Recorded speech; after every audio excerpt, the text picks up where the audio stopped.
پر امید ہوں کہ یہ ضمانت کا کیس ہے اور انشاءاللہ عمران خان صاحب کی ضمانت جو ہے وہ آپ ایک دو دن میں آپ سن لیں گے کہ اس مقدمے میں ضمانت ہوگی. اور ضمانت کیوں نہ ہو، کیونکہ اس سے پہلے 100 سال کے اندر کبھی کسی پرائم منسٹر کی، کبھی کسی فورن منسٹر کی آفیشیل سیکرٹس ایکٹ میں کبھی پروسیکیوشن نہیں ہوئی ہے. یہ کیس آف فرسٹ امپریشن ہے. جس قانون کو آنریبل ججز کو سمجھنے کے لیے، سب لوگوں کو سمجھنے کے لیے 4 دن لگ جائیں، وہ ایک شخص کو جیل کے اندر رکھنا یہ بالکل غیر مناسب ہے. یہ ٹرائل کے معاملات ہیں کہ ایویڈنس ریکارڈ ہونے کے بعد دیکھا جائے کہ انہوں نے کوئی ایسا قدم اٹھایا ہے جو کہ نیشنل سیکیورٹی کے خلاف ہو.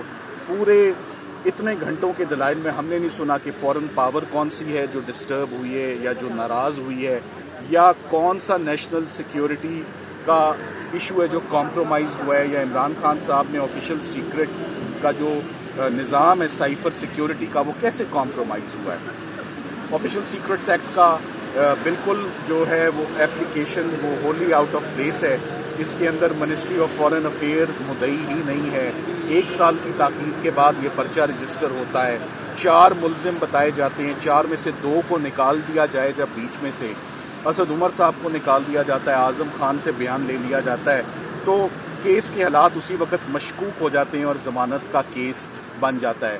جو معاملہ سائفر کا نیشنل سیکیورٹی کمیٹی کے آگے 2 دفعہ رکھا جائے، جو معاملہ کیبنٹ کے آگے رکھا جائے، جو سپریم کورٹ آف پاکستان کے آگے رکھا جائے، وہ کرمنل لا کا سبجیکٹ کیسے بن سکتا ہے؟ وہ کرمنل لا میں ایشو کیسے بن سکتا ہے؟ آپ ایف آئی اے بتا دیں کہ آپ نے کیا جو سکسیسر پرائم منسٹر تھے ان کو شامل تفتیش کیا، ان کا بیان ریکارڈ کیا، یا ان کو ملزم بنایا اس کیس میں؟ جواب ہے نہیں، خاموشی. تو یہ تمام کے تمام انڈیکیٹرز ہیں کہ اس کیس میں بہت زیادہ بھام ہے. کوئی ایک ایسپیکٹ بھی ڈسٹربنگ نہیں رہا، کوئی اس میں ملک کو نقصان نہیں ہوا. اس میں بلکہ ملک کا فائدہ ہی ہوتا ہے کہ آپ کسی دوسرے ملک کو روکیں کہ ہمارے اندرونی معاملات میں مداخلت نہ کریں. آپ نے بہت سیریس بات کر دی ہے. نہ یہ ڈیتھ سینٹینس کا کیس ہے، نہ یہ لائف امپریزنمنٹ کا کیس ہے. میری نظر میں یہ جرم ہی نہیں ہے. یہ بہت جلد جب ضمانت کا فیصلہ ہو جائے گا تو آپ کو پھر سمجھ آ جائے گی کہ اس کیس کے اندر کیا اور اس کے اندر کیا لکھا ہے. پر فائنلی دلائل مکمل ہو چکے ہیں دونوں سائڈ سے. میں نے بھی اپنے تمام سبمیشنز مکمل کر لیے ہیں اور سرکار نے بھی تقریباً 2 دن اور 4 گھنٹے کی دورانیہ جو تھی وہ سرکار نے لی. کبھی بھی ایسا نہیں ہوا کہ کسی بیل اپلیکیشن میں اتنا ٹائم اور اتنا موقع اور اپرچونٹی دی جائے کہ اس کیس کو سنبھالا جائے. شام ہو گئی مگر کیس سنبھلا نہیں ہے میرے حساب سے سرکار سے، اور میں بہت پر امید ہوں کہ یہ ضمانت کا کیس ہے اور انشاءاللہ عمران خان صاحب کی ضمانت جو ہے وہ آپ 1-2 دن میں آپ سن لیں گے کہ اس مقدمے میں ضمانت ہوگی. اور ضمانت کیوں نہ ہو، کیونکہ اس سے پہلے 100 سال کے اندر کبھی کسی پرائم منسٹر کی، کبھی کسی فورن منسٹر کی آفیشیل سیکرٹس ایکٹ میں کبھی پروسیکیوشن نہیں ہوئی ہے. یہ کیس آف فرسٹ امپریشن ہے.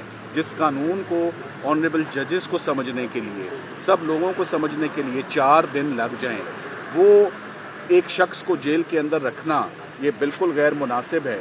یہ ٹرائل کے معاملات ہیں کہ ایویڈنس ریکارڈ ہونے کے بعد دیکھا جائے کہ انہوں نے کوئی ایسا قدم اٹھایا ہے جو کہ نیشنل سیکیورٹی کے خلاف ہو. پورے اتنے گھنٹوں کے دلائل میں ہم نے نہیں سنا کہ فورن پاور کون سی ہے جو ڈسٹرب ہوئی ہے یا جو ناراض ہوئی ہے، یا کون سا نیشنل سیکیورٹی کا ایشو ہے جو کمپرومائز ہوا ہے، یا عمران خان صاحب نے آفیشیل سیکرٹ کا جو نظام ہے سائفر سیکیورٹی کا وہ کیسے کمپرومائز ہوا ہے. آفیشیل سیکرٹس ایکٹ کا بالکل جو ہے وہ اپلیکیشن وہ ہوللی آؤٹ آف پلیس ہے. اس کے اندر منسٹری آف فارن افیئرز مدعی ہی نہیں ہے. 1 سال کی تاخیر کے بعد یہ پرچہ رجسٹر ہوتا ہے. 4 ملزم بتائے جاتے ہیں، 4 میں سے 2 کو نکال دیا جائے جب بیچ میں سے اسد عمر صاحب کو نکال دیا جاتا ہے، اعظم خان سے بیان لے لیا جاتا ہے، تو کیس کے حالات اسی وقت مشکوک ہو جاتے ہیں اور ضمانت کا کیس بن جاتا ہے. جو معاملہ سائفر کا نیشنل سیکیورٹی کمیٹی کے آگے 2 دفعہ رکھا جائے، جو معاملہ کیبنٹ کے آگے رکھا جائے، جو سپریم کورٹ آف پاکستان کے آگے رکھا جائے، وہ کرمنل لا کا سبجیکٹ کیسے بن سکتا ہے؟ وہ کرمنل لا میں ایشو کیسے بن سکتا ہے؟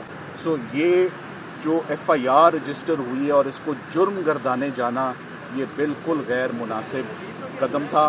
اور آپ یہ دیکھیں کہ ہمارا جو سب سے امپورٹنٹ آرگیومنٹ تھا جو ہم نے لاسٹ ٹائم ریز کیا، جس کا کوئی جواب نہیں تھا، خاموشی تھی اس پہ، کہ آپ کا کیس ہے کہ وزیر اعظم کے پاس سائفر